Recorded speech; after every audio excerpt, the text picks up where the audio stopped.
நீங்க ஃபீடிங் மதரா இருக்கீங்களா? ஃபீடிங் கம்மியா இருக்கேன்னு ஃபீல் பண்ணிட்டு இருக்கீங்களா? அப்போ இந்த டிப்ப நீங்க ஃபாலோ பண்ணுங்க. 1/4 கேஜி மண்ணீரல் எடுத்து மேல இருக்கிற ஸ்கின்ன ரிமூவ் பண்ணிட்டு, கிளீன் பண்ணி கட் பண்ணி வச்சுக்கோங்க.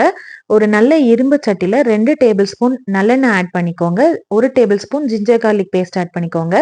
பச்சை ஸ்மெல் போற வர நல்லா வதக்கிட்டு, இந்த மண்ணீரல ஆட் பண்ணதுக்கு அப்புறமா தேவையான அளவு உப்பு போட்டுக்கோங்க.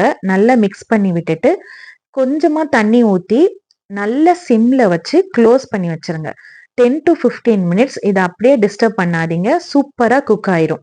குக் ஆனதுக்கு அப்புறமா நம்ம இதுல சேர்க்க போற ஒரே ஒரு ஸ்பைசஸ் என்னன்னா பெப்பர் பவுடர். அவ்வளோதாங்க. இத நீங்க காலையில பிரேக்ஃபாஸ்ட் முடிச்சுட்டு ஒரு 11:00க்கு இத சாப்பிட்டுட்டு ஒரே ஒரு கிளாஸ் பால் குடிச்சிருங்க. அப்புறமா பாருங்க, உங்களுக்கு ஃபீடிங்க்கான எந்த ப்ராப்ளமும் வராது. என்னோட வீடியோ பிடிச்சிருந்துச்சுன்னா ஃபாலோ பண்ணுங்க. உங்க ஃப்ரெண்ட்ஸ் அண்ட் ஃபேமிலிஸ்க்கு ஷேர் பண்ணுங்க.